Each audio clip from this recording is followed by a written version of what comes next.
بسم اللہ الرحمن الرحیم لا حول ولا قوة الا باللہ العلی العظیم اعوذ باللہ من الشیطان الرجیم بسم اللہ الرحمن الرحیم الحمد للہ رب العالمین والصلاة والسلام علی سید الانبیاء والمرسلین وخاتم النبیین سیدنا ونبینا وحبیب قلوبنا وطبیب نفوسنا مولانا مولا الثقلین جد الحسن والحسین ابی القاسم محمد اللهم صل على محمد وآل محمد وآلہ الطیبین الطاہرین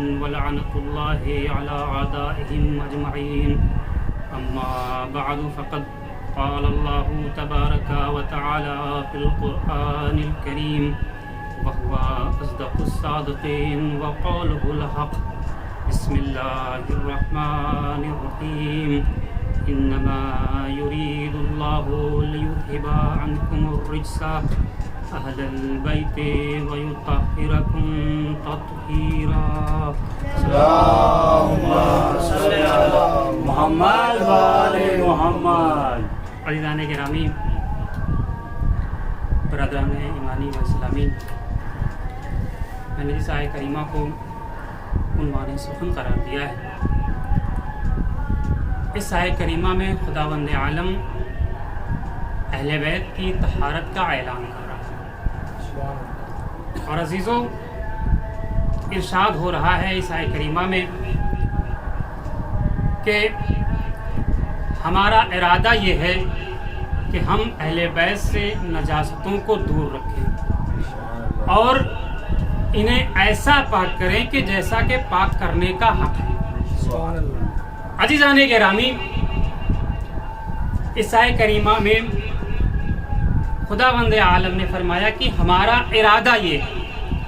عزیزو، ارادہ اگر کوئی انسان کرتا ہے تو شخصیت کے اعتبار سے ارادے کی اہمیت ہوتی ہے۔ مثال کے طور پہ میں نے کوئی ارادہ کیا، یا کوئی بھی ارادہ آپ سوچ لیجئے کہ میں نے یہ ارادہ کیا کل میں ایک بہت بڑا سا مکان خرید لوں گا، مگر میرے ارادے میں کمزوری نظر آئے گی۔ کیوں؟ کیونکہ میرے پاس اتنی دولت نہیں ہے کہ میں بہت بڑا مکان کل خرید لوں گا، لیکن یہی ارادہ کوئی زمیندار کرے، کوئی تجارت کرنے والا کرے، کوئی مالدار کرے تو وہ کل وہ مکان خرید سکتا ہے۔ یہ ارادہ ایک عام انسان کا ارادہ ہے، لیکن آپ اور آگے بڑھیے، شخصیتیں اور بلند کریے۔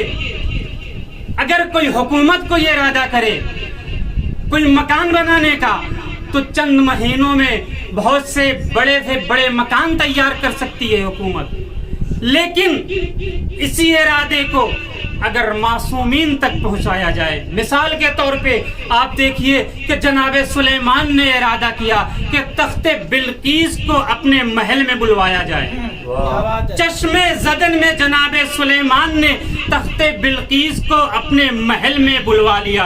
عزیزو، یہ ارادہ ہے جناب سلیمان کا کہ چند لمحوں میں ہزاروں میل سے تخت بلقیس کو اپنے محل میں بلا لیا۔ لیکن اب اور آگے بڑھیے، محمد مصطفیٰ کا ارادہ دیکھیے کہ محمد مصطفیٰ کو ارادہ جب کرتا ہے، محمد مصطفیٰ جب کوئی ارادہ کرتے ہیں تو کسی کو حکم دینے کی ضرورت نہیں ہے، بلکہ اپنے ہاتھوں کی انگلیوں سے اشارہ کر کے چاند کے 2 ٹکڑے کر دیا کرتے ہیں۔ یہ ارادہ ہے محمد مصطفیٰ کا۔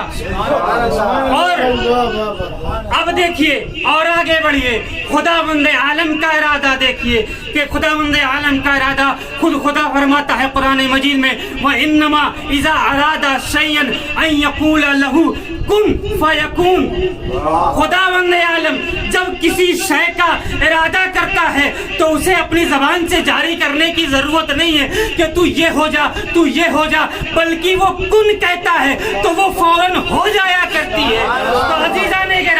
خداوند عالم نے جس دن یہ کائنات خلق کی، جس دن مخلوقوں کو خلق کیا، اسی دن سے اہل بیت کو پاک رکھا ہے۔ صلوات پڑھیے محمد و آل محمد۔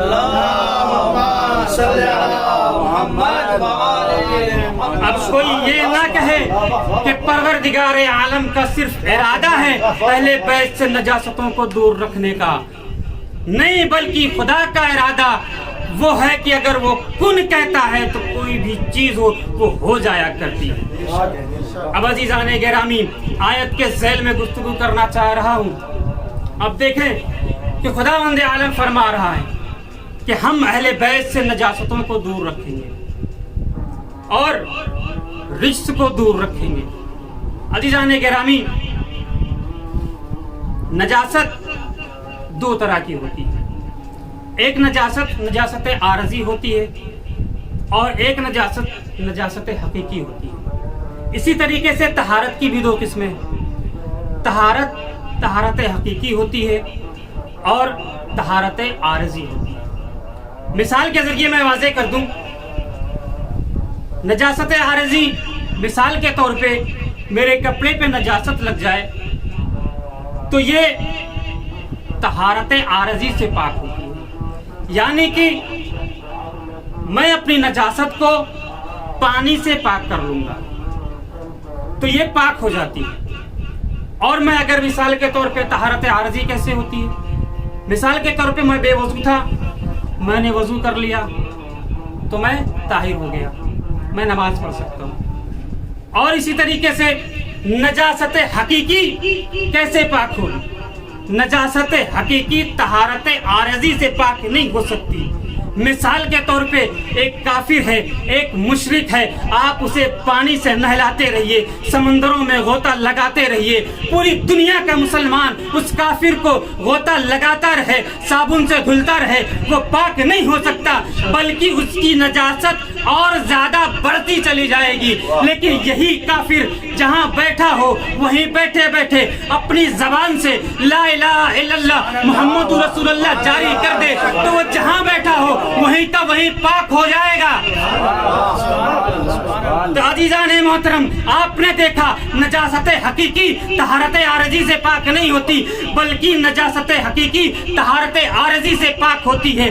وہ کافر جیسے ہی اس نے نام محمد اپنی زبان سے جاری کیا، جہاں بیٹھا تھا وہیں کا وہیں پاک ہو گیا۔ ہر مسلمان اسے اپنا بھائی سمجھنے لگا، ہر مسلمان المسلم اخو المسلم کے مصداق میں اس کافر کو لانے لگا۔ تو آپ اندازہ تو کیجئے کہ عظمت محمد مصطفیٰ کیا ہے کہ جس کے نام میں اتنی برکت ہے کہ اگر کوئی کافر، ویسا کافر کہ جسے دنیا کے مسلمان مل کر کے نہلاتے رہے، پاک نہ کر سکے، نام محمد اپنی زبان سے جاری کیا، وہ پاک ہو گیا۔ تو اندازہ تو کیجئے عظمت محمد کیا ہے، محمد مصطفیٰ کتنے پاک ہوں گے، اور ان کا نور جس کی پیشانی میں رہا ہوگا وہ کتنی عظمتوں والا ہوگا۔ محمد مصطفیٰ کو جس نے اپنی آغوش میں پالا ہوگا وہ کتنی عظمتوں والا ہوگا۔ سلام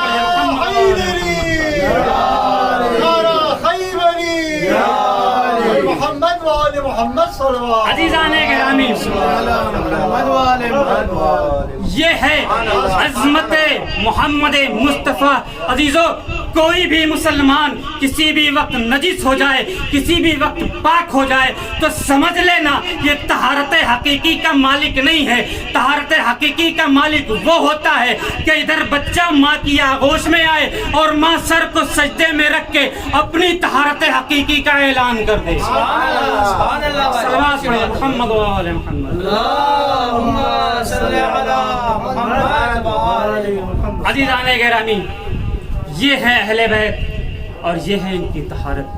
عزیزان گرامی، روایات میں موجود ہے کہ جب محمد مصطفیٰ مکہ سے ہجرت کر کے مدینہ تشریف لائے، عظمت آل محمد دیکھیے گا، اہل بیت کی طہارت کس قدر ہے۔ عزیزو، جب رسول اسلام مدینہ میں تشریف لائے تو لوگوں نے کہا کہ یا رسول اللہ آپ ہمارے مکان میں ٹھہریے، آپ ہمارے مکان میں ٹھہریے۔ تو رسول اسلام نے کہا کہ میری اٹھنی جہاں پہ بیٹھ جائے گی، جس کے گھر کے پاس، ہم اس کے گھر پہ قیام کریں گے۔ غرض کی عزیزوں، اٹھنی ایک جگہ پہ بیٹھی، وہاں پہ ایک مسجد تعمیر کی گئی اور تمام صحابہ کرام نے اس مسجد کے ارد گرد اپنے گھروں کو، اپنے مکانوں کو بنا لیا، اور اس انداز سے بنایا کہ جب بھی اپنے گھر سے نکلتے تھے تو مسجد نبوی کے صحن سے ہو کر کے گزرنا ہوتا تھا۔ عزیزو، خداوند عالم کو یہ گوارا نہ ہوا کہ یہ صحابہ کسی بھی حالت میں مسجد نبوی کے صحن سے ہو کر کے گزرے۔ ابن عباس سے روایت ہے کہ ایک مرتبہ رسول اسلام آئے اور حکم دیا کہ تمام صحابہ کے دروازے بند کر دیے جائیں، یہ اس لائق نہیں کہ مسجد نبوی کے صحن سے ہو کر کے گزرے۔ ایک مرتبہ عزیزو طمام صحابہ کے دروازے بند کر دیے گئے۔ ابن عباس کہتے ہیں کہ تمام صحابہ کے دروازے بند کرا دیے رسول اسلام نے، مگر علی ابن ابی طالب کا دروازہ کھلا رہا۔ عزیزو، معلوم یہ ہوا کہ صحابہ کی طہارت اور تھی، علی کی طہارت اور تھی، صحابہ کی طہارت اور ان کے گھر والوں کی طہارت اور تھی، علی کی اور علی کے گھر والوں کی طہارت اور تھی۔ تو عزیزان محترم، معلوم یہ ہوا کہ کوئی بھی مسلمان کبھی بھی کسی بھی وقت ایسا نجس ہو جائے کہ نہ وہ نماز پڑھ سکے، نہ وہ قرآن کی تلاوت کر سکے، نہ وہ قرآن کے حروفوں کو چھو سکے، نہ وہ مسجد میں جا سکے، تو سمجھ لینا کہ یہ طہارت حقیقی کا مالک نہیں ہے، یہ طہارت حقیقی کا وارث نہیں ہے۔ طہارت حقیقی کا مالک وہ ہوگا، طہارت حقیقی کا وارث وہ ہوگا کہ اگر کعبے میں پیدا ہو جائے تو کعبے کی پاکیزگی کو چار چاند لگا۔ صلوات پڑھیے محمد۔ عزیزان گرامی، یہ ہے عظمت عالم۔ اس انداز سے اعلان کیا پروردگار عالم نے آل محمد کی طہارت کا۔ بہت سی قرآن مجید میں آل محمد کے فضائل کے اعتبار سے آیتیں ہیں، مگر جب خداوند عالم نے اہل بیت کی طہارت کا اعلان کیا تو ایک بہترین انتظام کیا، اور اس انداز سے آپ دیکھیں، آپ نے حدیث قصہ پڑھی ہوگی کہ پورے حدیث قصہ مجھے نہیں پڑھنا ہے عزیزو، تمہیداً میں عرض کر دوں کہ ایک مرتبہ رسول اسلام فاطمہ الزہرا کے گھر پہ تشریف لائے، اور تشریف لانے کے بعد فرمایا کہ بیٹی، میں اپنے بدن میں ذوف محسوس کر رہا ہوں، تم مجھے چادر یمانی لا کر کے اڑا۔ عزیزو، فاطمہ الزہرا نے چادر یمانی لا کر کے اپنے بابا محمد مصطفیٰ کو اڑا دی۔ چند لمحے گزرے تھے، امام حسن تشریف لائے، اور لانے کے بعد جب گھر میں آئے، ماں کو سلام کیا، سلام کے بعد عرض کی انی اشم عندک راحتن طیبتن کأنہا راحت جدی رسول اللہ۔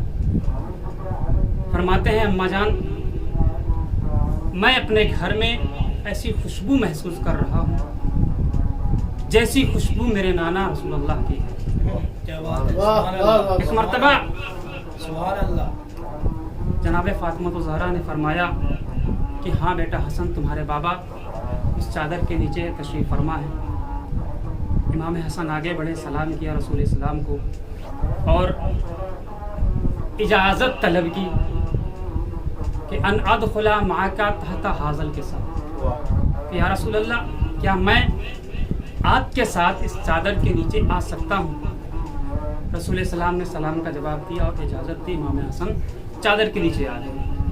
کچھ دیر گزری، امام حسین آئے اور آنے کے بعد وہی جملہ، ماں کو سلام کیا اور فرمایا انی اشم عندک راحتن طیبتن کأنہا راحت جدی رسول اللہ۔ پھر وہی جواب فاطمہ الزہرا نے دیا، اور جواب دینے کے بعد امام حسن آئے اور اجازت طلب کی اور چادر کے نیچے چلے گئے۔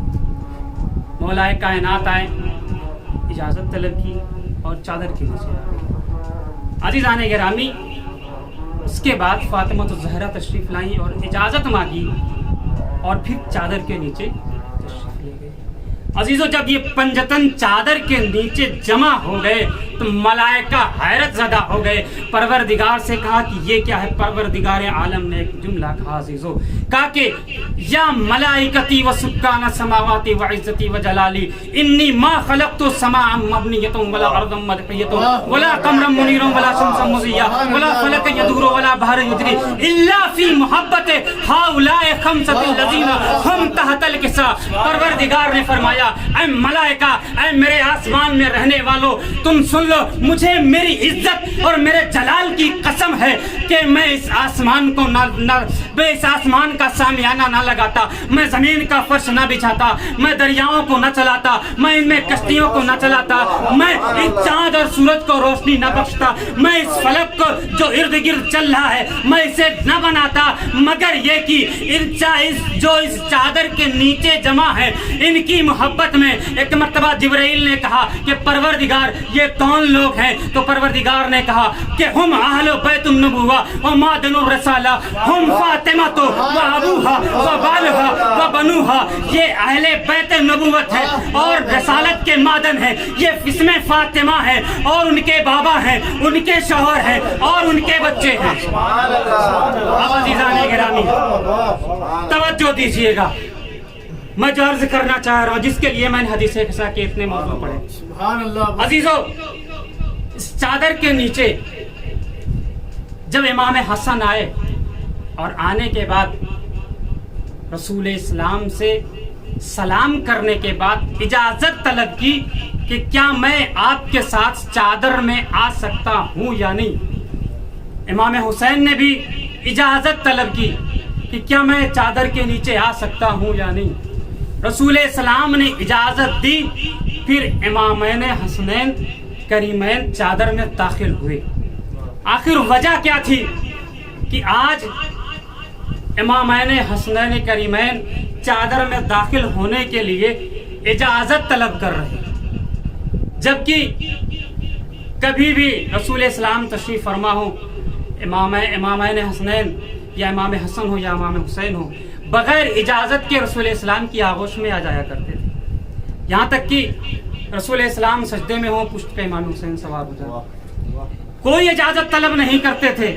مگر آج وجہ کیا تھی کہ امامین حسنین کریمین یہاں پہ آنے کے بعد چادر میں داخل ہونے کے لیے اجازت طلب کر رہے ہیں؟ شاید وجہ یہ رہی ہو کہ امام جانتے تھے کہ کل کا مورخ یہ لکھ دے گا کہ حسن اور حسین تو رسول اللہ کے نواسے تھے، یہ کبھی بھی بغیر اجازت کے چادر میں داخل ہو سکتے ہیں، آغوش میں جا سکتے ہیں۔ اس میں اس طہارت کے اعلان میں، اس دعائے تطہیر میں یہ صرف اور صرف رسول اللہ شامل ہیں، رسول اللہ کے دونوں نواسے شامل نہیں ہیں۔ اس لیے امام نے اجازت طلب کر کے سارے مورخوں کی زبان بند کر دی کہ دیکھو آج طہارت کا اعلان ہونے والا تھا، ہم زبردستی نہیں گئے تھے، ہم نے اجازت حاصل کر کے چادر میں داخل ہوئے ہیں۔ ایک صلوات پڑھیے محمد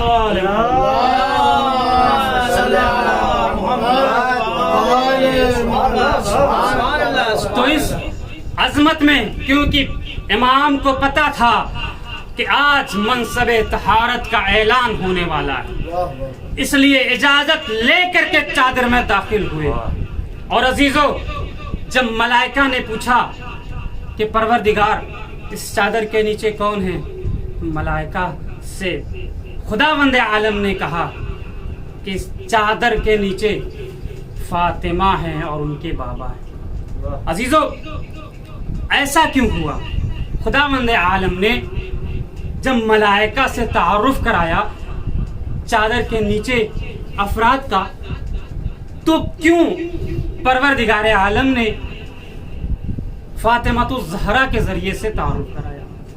عزیزو عموماً ہوتا یہ ہے کہ اگر کسی کا کوئی تعارف کراتا ہے تو گھر کی اعلیٰ فرد سے تعارف کراتا ہے، مگر یہاں پہ پروردگار عالم نے فاطمہ کو مرکز تعارف قرار دیا، جبکہ ہونا یہ چاہیے تھا کہ خدا یہ کہتا کہ ملائکہ اس چادر کے نیچے رسول اللہ ہیں، ان کے نواسے ہیں، ان کا چچا زاد بھائی علی ہے، ان کی بیٹی فاطمہ الزہرا ہے، مگر ملائکہ نے ملائکہ نے جب پوچھا تو مرکز تعارف خداوند عالم نے فاطمہ الزہرا کو بنایا.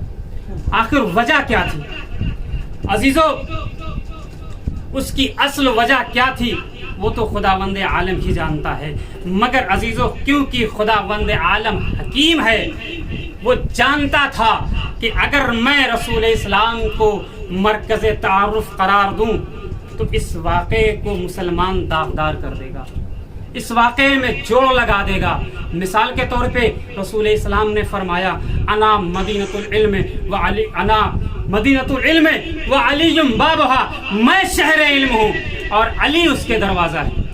مسلمانوں نے اس عظمت میں، اس فضیلت میں جوڑ کی گنجائش دیکھی اور جوڑ لگا دیا اور کہا کہ فلانو جدارها وفلانو سقفها وفلانو میزابها. بندے کا کلام تھا نا، مسلمانوں نے جوڑ لگانے کی گنجائش دیکھی، جوڑ لگا دیا. خداوند عالم حکیم تھا. رسول نے پھر کیا فرمایا کہ الحسن والحسین سیدہ شباب اہل الجنہ، حسن اور حسین جنت کے جوانوں کے سردار ہیں. مسلمانوں نے، بندے کا کلام تھا، رسول کا کلام تھا، مسلمانوں نے جوڑ کی گنجائش دیکھی، جوڑ لگا دیا اور فرمایا فلانو فلانو سیدہ کہول اہل الجنہ، فلاں فلاں بزرگ جنت کے بزرگوں کے سردار ہیں. بندے کا کلام تھا، مسلمانوں نے جوڑ کی گنجائش دیکھی، جوڑ لگا دیا. خداوند عالم حکیم تھا، فعل الحکیم لا یخلو عن الحکمہ. عزیزان گرامی، خداوند عالم نے پنجتن میں جو لوگ جمع تھے، جو افراد جمع تھے، ان کے نفوس پہ پروردگار عالم نے غور کیا. تو غور کرنے کے بعد عظمت فاطمہ الزہرا پہ غور کیا تو ایک مرتبہ فاطمہ الزہرا کے رشتے کو محدود پایا. اس کے بعد بتایا کہ دیکھو اس چادر کے نیچے فاطمہ ہیں، ان کے بابا ہیں، ان کے شوہر، ان کے بچے. اگر خداوند عالم یہاں پہ رسول اسلام کے ذریعے تعارف کرا دیتا، رسول اسلام کو مرکز تعارف قرار دیتا تو مسلمان جوڑ کی گنجائش ڈھونڈ لیتا. اس لیے کہ ہر جگہ پہ مسلمانوں نے جوڑ لگا دیا، ہر واقعے میں جوڑ لگا کے فضیلتوں کو داغدار کر دیا. یہاں پہ اگر پروردگار عالم کہہ دیتا کہ اس چادر کے نیچے رسول اسلام ہے، ان کے دماسے ہیں، ان کی بیٹی ہے، ان کا چچا زاد ہے، تو کل کا مسلمان اس واقعے میں جوڑ اس طریقے سے لگا دیتا کہ اس چادر کے نیچے اس طہارت کے اعلان میں صرف رسول اسلام نہیں ہے بلکہ رسول اسلام بھی ہے اور تمام صحابہ بھی ہیں اور یہ فلاں بزرگ ہے، فلاں بزرگ ہے، رسول اسلام کا فلاں شاگرد ہے، رسول اسلام کا فلاں صحابی ہے، رسول اسلام کا فلاں رشتہ دار ہے. عزیزو جوڑ لگتے رہتے اور اس عظمت کو داغدار کرتے رہتے. فاطمہ الزہرا کے ذریعے سے پروردگار عالم نے تعارف کرا کے تمام مسلمانوں کی زبانیں بند کر دی اور کہا کہ دیکھو اس عظمت میں صرف اور صرف فاطمہ کے رشتہ دار ہے. صلوات پڑھیے محمد و آل محمد.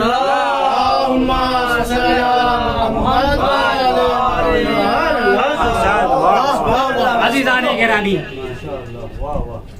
پروردگار عالم نے جب یہ اعلان کیا عظمت آل محمد کا اور ان کی طہارت کا تو کہا کہ وعزتی و جلالی، مجھے میری عزت اور میرے جلال کی قسم کھانے کے بعد اور تمام چیزیں اس کے بعد فرمایا کہ اس چادر کے نیچے یہ لوگ تشریف فرمائے.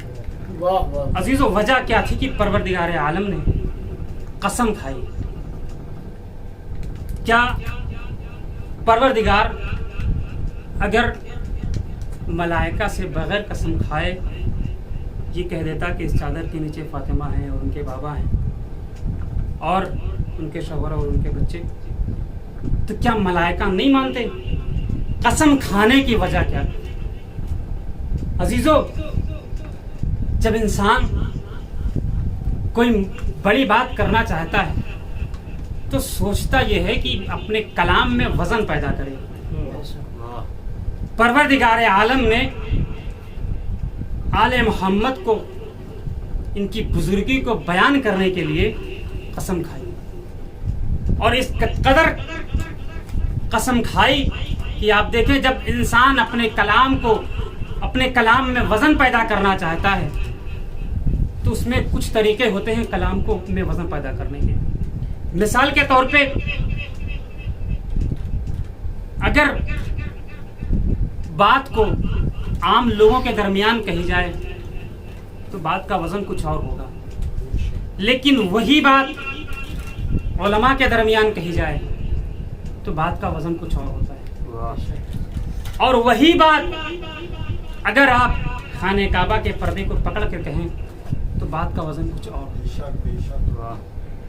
اور اگر مقام بلند ہو، یعنی کہ جہاں سے یہ بات کوئی بات کہی جائے وہ اگر مقام بلند ہو تو بات کا وزن کچھ اور ہوتا ہے. اور آخری چیز ہوتی ہے لہجہ. اگر کوئی بات نرمی سے کہی جائے تو اس بات کا وزن کچھ اور ہوتا ہے. کیا بات ہے. اور اگر کوئی بات بلند آواز سے کہی جائے تو اس بات کا وزن کچھ اور ہوتا ہے. لیکن اگر وہی بات لہجے کی آخری قسم ہے قسم، لیکن اگر وہی بات قسم کھا کے کہی جائے تو بات کا وزن کچھ اور ہوتا ہے. پروردگار عالم نے ہر طریقے کو اختیار کیا. مقام تھا تو عرش معلی، ماحول تھا تو فرشتوں کا معصوم، لہجہ تھا تو قسم کھا کے اعلان کیا کہ یہ فوم فاطمہ تو و ابوہا و بالہا و بنوہا. اس کے بعد پروردگار عالم نے فرمایا انما یرید اللہ لیذھب عنکم الرجس اہل البیت ویطہرکم تطہیرا.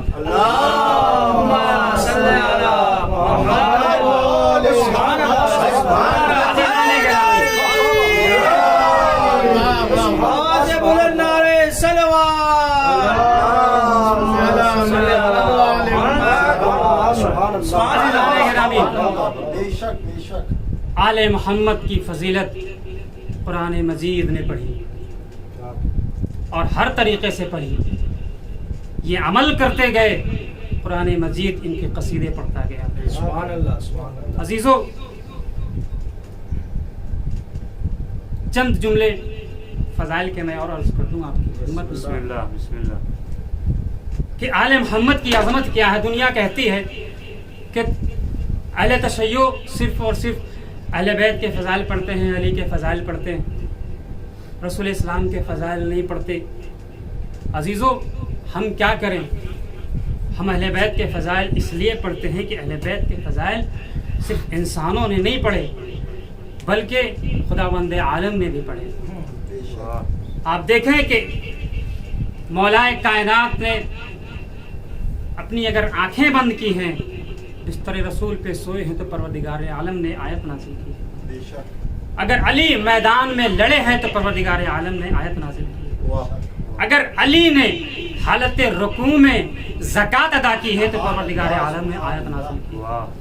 اگر پروردگار عالم نے ہر طریقے سے اہل بیت کے فضائل پڑھے، اہل بیت نے زکوٰۃ میں اپنے کھانے کی غذا دے دی، اپنی روٹیاں دے دی، تو پروردگار عالم نے آیت نازل کی وَيُطْعِمُونَ الطَّعَامَ عَلَىٰ حُبِّهِ مِسْكِينًا وَيَتِيمًا وَأَسِيرًا. عزیزو، اس آیت کے ذیل میں ایک واقعہ ہے مگر میں اسے پڑھنا نہیں چاہتا. اس آیت کو میں بس اس لیے پڑھنا چاہ رہا تھا کہ مجھے مسائب کی طرف جانا تھا. عزیزو، جس کی شان میں یہ آیتیں نازل ہوئیں کہ انہوں نے سارے واقعات آپ کے سامنے ہیں. اس آیت کے ذیل میں روزہ رکھنے کے بعد بھی یہ اہل بیت نے اپنے حصے کی روٹی فقیروں میں، مسکینوں اور یتیموں میں دے دی. خود بھوکے رہے مگر غریبوں اور مسکینوں کو کھانا کھلایا. مگر امت مصطفیٰ نے ان کی فضیلتوں کو نہیں پہچانا. بعد وفات پیغمبر آل محمد پہ وہ ظلم ہوئے. ادھر رسول کی آنکھ بند ہوئی، ادھر مسلمان در زہرا پہ آگ اور لکڑیاں لے کے آگے. عزیزو، کربلا کی بنیاد مدینے میں رکھی گئی. اگر کل کا مسلمان در زہرا کو نہ جلاتا تو آج شام غریبہ میں یہ لعین خیام کو نہ جلاتے۔ عزیزو، امام حسین علیہ السلام کو مدینے میں رہنے نہ دیا گیا۔ 28 رجب کو چھوٹا سا قافلہ لے کے امام حسین علیہ السلام مدینے سے نکل گئے، مکے میں کچھ دن قیام کیا، اس کے بعد عراق کی طرف آئے۔ عزیزو، ہم نجف اشرف میں تشریف فرما ہے۔ امام حسین علیہ السلام 2 محرم کو کربلا پہنچ گئے۔ عزیزو، امام جب سرزمین کربلا پہ پہنچے تو رہوار امام حسین علیہ السلام نے اپنے قدم کو آگے نہیں بڑھایا۔ روایات میں ہے کہ امام حسین علیہ السلام نے 7 گھوڑے بدلے مگر کسی نے اپنے قدم کو آگے نہیں بڑھایا۔ ایک مرتبہ امام نے اپنے اصحاب سے کہا کہ قریب کی جو آبادی ہو جاؤ اور وہاں سے کچھ لوگوں کو بلا کے لے کر کے آؤ۔ عزیزو، قریب کے رہنے والے بنی اسد کے لوگ آئے اور آنے کے بعد امام نے سوال کیا کہ اس سرزمین کا نام کیا ہے۔ کسی نے کہا کہ اس سرزمین کو غازریہ کہتے ہیں۔ امام نے کہا کہ کوئی اور نام ہے؟ کہا اس سرزمین کو ماریہ کہتے ہیں۔ پھر امام نے کہا کوئی اور نام؟ کسی نے کہا ہاں اس سرزمین کو نینوا کہتے ہیں۔ امام نے کہا کوئی اور نام؟ کہا اس سرزمین کو شط فرات کہتے ہیں۔ ایک مرتبہ امام نے پھر پوچھا کوئی اور نام ہو تو بتاؤ۔ اس آنے والے قبیلوں میں ایک ضعیف کھڑا ہوا اور اس نے کہا کہ ابن رسول اللہ، اس سرزمین کو کربلا کہتے ہیں۔ عزیزو، امام نے کہا کہ ٹھیک ہے، اب ہمارے خیام یہی لگیں گے۔ ایک مرتبہ امام نے سوال کیا کہ اس سرزمین کا مالک کون ہے؟ بنی اسد نے کہا کہ ہم اس سرزمین کے مالک ہیں۔ امام نے کہا کہ ہم اس سرزمین کو خریدنا چاہتے ہیں، آپ ہمیں اس سرزمین کی قیمت بتائیے، ہم قیمت ادا کرتے ہیں، قیمت ادا کر دیتے ہیں۔ ایک مرتبہ بنی اسد کہتے ہیں کہ مولا، اگر آپ کو یہ زمین چاہیے تو ہم آپ کو ایسے ہی دے دیتے ہیں، آپ کو خریدنے کی ضرورت نہیں ہے۔ امام نے کہا نہیں، ہم اس سرزمین کو خریدیں گے۔ عزیزو، قیمت طے ہوئی، امام نے قیمتیں ادا کر دی۔ عزیزو، شام کا وقت ہو چکا تھا، اور خیام ادھر لگ چکے تھے۔ ایک مرتبہ ایک صحابی امام حسین آ کر کے کہتا ہے کہ مولا، جناب فضا نے کہا ہے کہ آپ کی بہن آپ کو بلا رہی ہے، آپ کی بہن نے آپ کو یاد کیا ہے۔ ایک مرتبہ امام خیمے میں آئے، بہن کو روتا ہوا دیکھا، کہا فرمایا بہن رونے کی وجہ کیا ہے؟ ایک مرتبہ جناب زینب کہتی ہیں اے بھیا، اس سرزمین پہ جب سے ہم آئے ہیں یہاں کی خاک ہمارے سروں پہ آ رہی ہے، ہمارے بچوں کے سروں پہ آ رہی ہے، یہاں کی خاک ہمیں ہمارے بچوں کو یتیمی کی خبر سنا رہی ہے۔ اے بھیا، اس سرزمین کی خاک سے تمہارے خون کی خوشبو آ رہی ہے۔ امام کہتے ہیں بہن زینب، یہی وہ سرزمین ہے کہ جہاں مجھے قتل کیا جائے گا، ہمارے اہل خانہ کو قتل کیا جائے گا۔ ایک مرتبہ رات ہو چکی تھی عزیزو، جناب زینب کہتی ہے کہ بھیا، جب سے خیمے لگے ہیں، اندھیرا ہوا ہے، میں پشت فرات سے کسی بی بی کے رونے کی آواز سن رہی ہوں۔ امام کہتے ہیں بہن زینب، جب سے ہم نے مدینہ چھوڑا ہے، میری ماں نے جنت البقیع چھوڑا ہے، تب سے میرے ساتھ ساتھ ہے۔ ہاں عزیزو، آپ کی آوازیں گریا بلند ہے، خدا آپ کو کوئی غم نہ دے سوائے غم سید الشہداء کے۔ ہاں عزیزو، ایک مرتبہ جناب امام حسین جناب زینب کو تسلی دے کر کے واپس آتے ہیں، بنی اسد کے پاس جب واپس آتے ہیں تو آنے کے بعد کہتے ہیں کہ دیکھو کہ ہم کچھ دنوں کے بعد 10 دنوں کے بعد یہ زمین تمہیں ہبہ کرتے ہیں، مگر کچھ شرط و شروط ہے کہ دیکھو کہ جب ہماری قبریں اس سرزمین پہ بن جائیں اور ہمارا کوئی زائر آئے تو ہمارے قبروں کے نشان انہیں بتا دینا اور انہیں 3 دن کا مہمان رکھنا، 3 دن ان کی تم ضیافت کرنا۔ ایک مرتبہ شرطیں بتانے لگے امام، اور بتانے کے بعد کہتے ہیں کہ دیکھو، جب ہم یہاں پہ ذبح ہو جائیں، جب ہم یہاں پہ قتل کر دیے جائیں تو تم جب یہاں سے فوجیں واپس چلی جائیں تو تم آ کر کے ہمارے لاشوں کو دفن کر دینا۔ اور اس کے بعد امام کہتے ہیں کہ جاؤ، اب تم واپس چلے جاؤ، اور جانے کے بعد اپنے گھر کی عورتوں کو بھیج دو۔ عورتیں آئیں، ایک مرتبہ امام کہتے ہیں کہ اے بنی اسد کی عورتوں، ہم نے تمہاری مردوں سے یہ وعدہ کیا ہے کہ جب ہم اس سرزمین پہ قتل کر دیے جائیں تو وہ ہمیں آ کر کے دفنا دے. دیکھو اگر تمہارے مرد کسی وجہ سے ہمارے لاشوں کو دفن نہ کر سکے تو تم انہیں غیرت دلانا تاکہ وہ ہمارے لاشوں کو دفن کر دے. اتنا کہنے کے بعد امام نے کہا کہ جاؤ اب عورتیں تم واپس چلی جاؤ اور اپنے بچوں کو بھیجو. عزیزو جو بچے آئے تو بچوں سے امام نے کہا کہ دیکھو ہم نے تمہارے ماں باپ سے یہ وعدہ لیا ہے کہ جب ہمیں یہاں پہ قتل کر دیے جائے تو تم ہمیں آ کے دفن کر دینا. اگر تمہارے ماں باپ کسی وجہ سے ہمارے لاشوں کو دفن نہ کر سکے تو تم کھیلنے کے بہانے آنا, ہمارے لاشوں پہ چند مٹھی خاک ڈال دینا. اجرکم الزہرا, خدا آپ کو کوئی غم نہ دے. بس آخری جملے آپ کی زحمتیں تمام کرتا ہوں.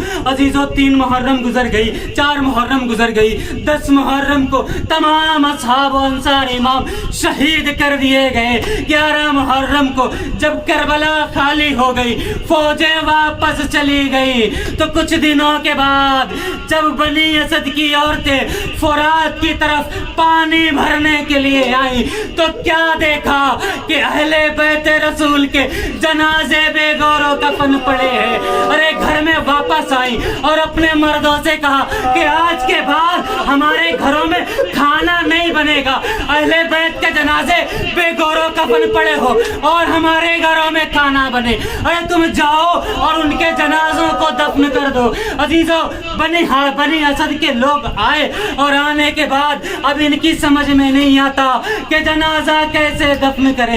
اتنے میں کیا دیکھا کہ ایک سوار آ رہا ہے. انہوں نے سمجھا کہ شاید کوئی سپاہی ہوگا, لیکن سوار جیسے ہی جیسے قریب آتا گیا تو کیا دیکھا کہ ایک جوان ہے جو بہت ہی نحیف و لاغر ہے. جب قریب آیا تو بنی اسد نے پوچھا آپ کون ہیں؟ ایک مرتبہ امام نے کہا ارے میں تمہارا امام علی بن الحسین ہوں. ایک مرتبہ بنی اسد کے سہارے امام نے کہا کہ ایک قبر بناؤ, بڑی سی قبر بناؤ, اور کچھ جنازوں کو اکٹھا کیا امام نے اور گنج شہیدہ میں دفن کر دیا. پھر امام کہتے ہیں ایک قبر بناؤ اور اس کے پاتی ایک قبر اور بناؤ. جب قبر تیار کر دی گئی تو بنی اسد نے پوچھا اے مولا یہ قبر کس کی ہے اور یہ پاتی کس کی قبر ہے؟ امام کہتے ہیں یہ قبر میرے بابا حسین کی ہے اور یہ قبر جو پاتی بنی ہے میرے بھیا علی اکبر کی ہے. میرا بابا میرے بھیا اکبر کو بہت چاہتا تھا. عزیزو امام کو قبر میں اتارا امام سجد سجاد نے, تو ایک مرتبہ جب قبر پہ مٹی ڈال چکے تو قبر پہ بیٹھ کے عزیزو کسی بیٹے کو خدا یہ منظر نہ دکھائے. امام قبر پہ بیٹھ کے کہتے ہیں ایک قبر مظلوم کی ہے, یہ قبر پیاسے کی ہے. عزیزو امام روتے روتے کھڑے ہوئے بنی اسد سے مخاطب ہوئے کہ کوئی اور جنازہ ہو تو بتاؤ. عزیزو ایک مرتبہ بنی اسد کہتے ہیں کہ ہاں ارے فرات کے کنارے ایک جنازہ اور ہے, اسے ہم جب سر کی طرف سے اٹھاتے ہیں تو پاتی کی طرف سے زمین پہ آتے. اجرکم الزہرا, خدا آپ کو کوئی رحمت نہ دے, کوئی غم نہ دے عزیزو سوائے غم سید الشہداء کے. آخری جملے بس آپ کی زحمت تمام. امام نے ایک مرتبہ کہا کہ ایک چٹائی لاؤ. ایک چٹائی لائی گئی اور جنازے کو چٹائی میں لپیٹ کے قبر میں اتارا گیا. سید سجاد جب قبر میں اترنے کے بعد بنی اسد سے مخاطب ہوئے اے بنی اسد تم تھوڑا دور کو چلے جاؤ. جب دور چلے گئے کچھ دیر ہو گئی, امام قبر سے باہر نہیں نکلے. بنی اسد پریشان ہو گئے, آگے بڑھے کہ دیکھیں امام کر کیا رہے ہیں. جب آگے بڑھے تو کیا دیکھا سید سجاد اپنے رخساروں کو امام کے سید مولا عباس کے سینے پہ رکھے ہوئے فرما رہے ہیں اے عباس اے چچا آپ کے بعد ہمیں قید کر لیا گیا. اے چچا آپ کے بعد پھوپھیاں بے ردا ہو گئی. اے چچا آپ کے بعد سید سجاد اپنی پھوپھیوں کے ساتھ دیار بدیار. انا للہ و انا